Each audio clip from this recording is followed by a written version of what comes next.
Pada suatu hari. Pokoknya nih, ini itunya urutannya. Itu perkenalan dulu, kenalin nih ya. Kenalin. Konfliknya, status Kenalin. mereka apa? Tokoh utamanya adalah Joni. Nah, nanti abis kedua konfliknya itu apa? Nanti Konflik mereka. Udah serius langsung. Serius sih.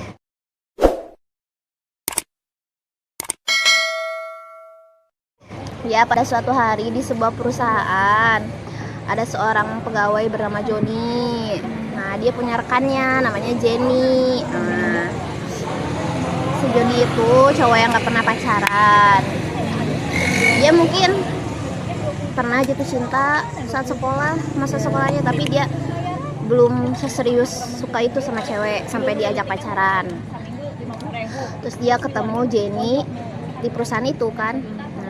Jenny itu anak baru kan, berarti si Joni itu udah lama. Nah, ketemu. Nah, ternyata pandangan pertama.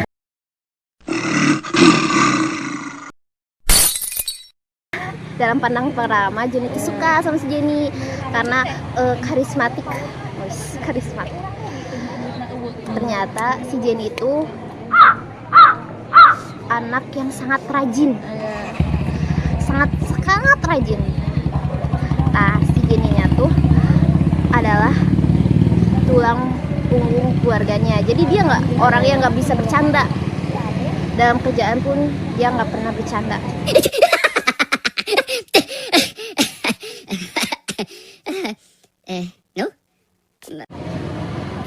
Dia nggak pernah bercanda, nggak pernah ketawa. Tapi Joni suka sama dia. Stres.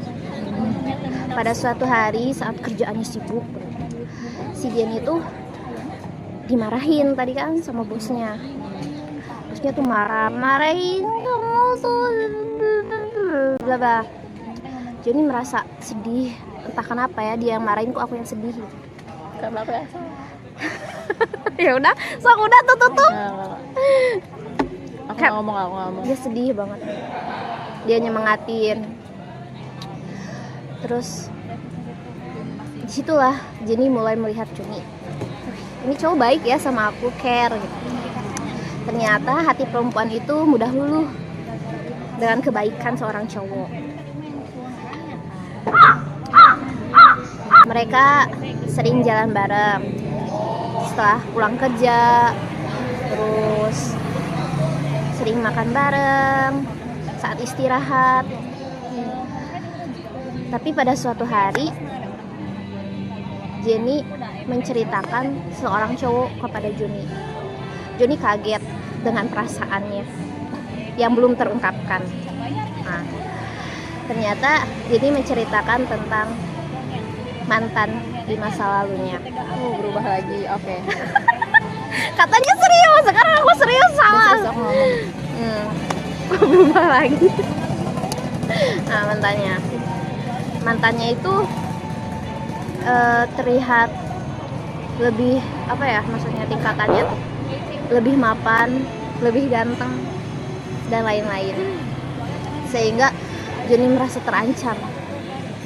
Senyuman yang selama ini Jenny berikan padanya rasanya tuh sakit jadinya. Nah, tapi Joni tidak menghapus perasaannya, maksudnya tidak mundur begitu saja. Sebenarnya banyak kesempatan dia mengungkapkan perasaannya saat mereka berdua, tapi entah kenapa Joni tidak melakukannya. Sehingga ternyata saat mereka kerja bersama, Jenny menyebutkan satu kata tentang pernikahan. Itu dia tidak berbicara pada Joni, tapi berbicara pada temannya yang lain tentang pernikahan. Joni merasa kepo gitu. Apa ini? Dia bisa tahu. Karena kok kedengeran kan satu ruangan gitu. Ternyata ada yang melamar Jenny. Mantannya itu ternyata datang lagi untuk melamar Jenny. rasa cemburu mulai terjadi, rasa penyesalan mulai terjadi. Tapi mau gimana lagi. Terus suatu malam Joni mengajak Jenny keluar, chat. Keluarlah Jenny, dan di situ Joni mengungkapkan perasaannya, namun Jenny menolaknya. Kenapa sih nggak dari awal? Kenapa nggak kamu duluan yang ngucapinnya? Kenapa harus mantan aku duluan terus baru kamu ngucapin? Di situ udah end. Akhirnya mereka nggak bersama kan tuh. Ya udah, karena aku udah nerima dia, kamu nggak bisa masuk. Walaupun aku juga ternyata suka sama kamu gitu. Nah, kan? Cerita untuk Eva tadi kan aku lupa anjir. Ketemu lagi cewek yang benar-benar pas untuk dia, walaupun misalnya itu takdirnya, tapi kan perasaan orang itu beda-beda ya.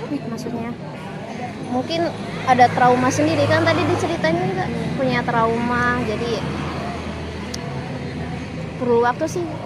Bahkan untuk luka sehebat itu pasti butuh waktu lama. Dan bisa untuk ceweknya bisa ngeyakinin cowoknya lagi, kan dia butuh keyakinan buat serius lagi sama cewek gitu. Pasti bakal susah banget, harus ngelewatin jalan Ya, yang karena lebih panjang lagi. iya gitu. Jadi pasti setiap orang juga punya trauma, apalagi dari kisah yang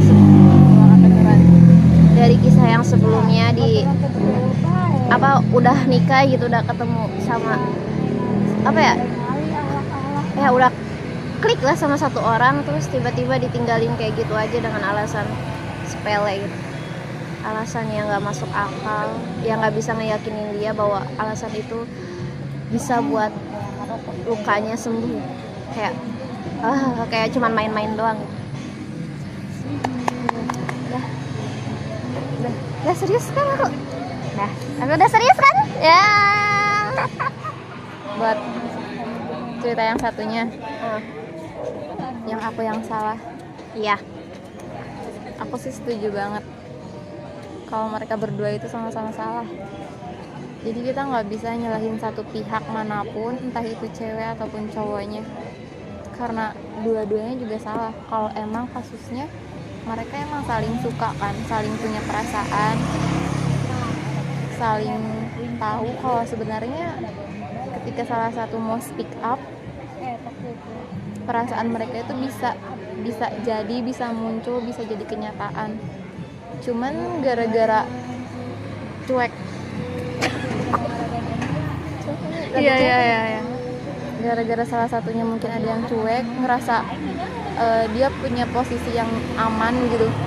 Kayaknya kalau aku nggak bilang sekarang juga nggak apa-apa deh. Kelihatannya dia nggak ada yang deketin, kelihatannya dia kayak nggak ada maksud buat sama orang lain. Tiba-tiba tanpa kita duga, ternyata bukan ngajak pacaran lagi malah. Emang kayak gitu udah banyak loh. Ininya apa sih? Itu pasti shock banget sih. Apa masalah yang kayak gitu di luar sana udah banyak banget. Kita udah ngerasa nyaman, aman-aman aja, mencintai dia dalam diam, tahu-tahu ceder.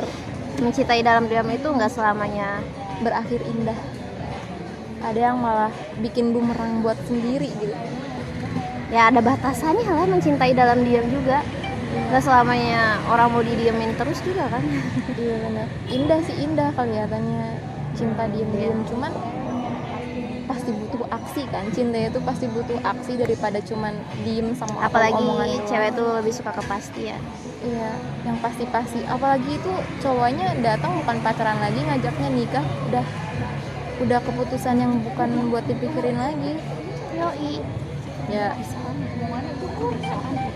buat kedepannya, semoga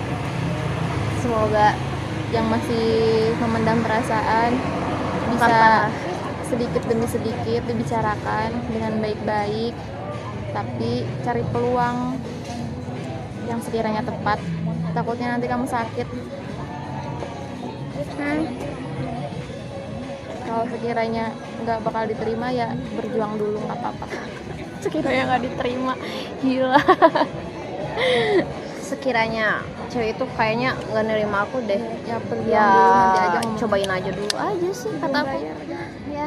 Dan untuk yang punya trauma juga semangat, karena mungkin ya walaupun aku pernah berpikir semua cowok sama, tapi pada akhirnya juga pasti ada orang yang bakal merubah pikiran kita, pasti ada orang yang menyelamati kita dari rasa trauma. Jadi pikir positif aja sih, dan jangan terlalu positif juga, takutnya nanti ngulangin kesalahan yang sama. Soalnya masa lalu itu ada bukan buat dihapus, tapi bukan buat dikenang juga. Simpen aja. Jadi nggak salah kok kita punya masa lalu yang sekiranya emang suram, nggak salah gitu. Apalagi masa depan suram. Itu mah nggak boleh, nggak mau. Masa lalu suram, masa depan suram. Kalau masa lalu suram nggak apa-apa. Tapi masa depan jangan. Iya, semua orang juga punya masa lalu kan. Jadi Reva punya masa lalu. semuanya juga punya masa lalu. Nggak usah terlalu sering disesali, jalanin aja. Bismillah. Bismillah. Jalani dengan bismillah. Jangan lupa tonton video-video kita. Like, comment, subscribe, like, comment.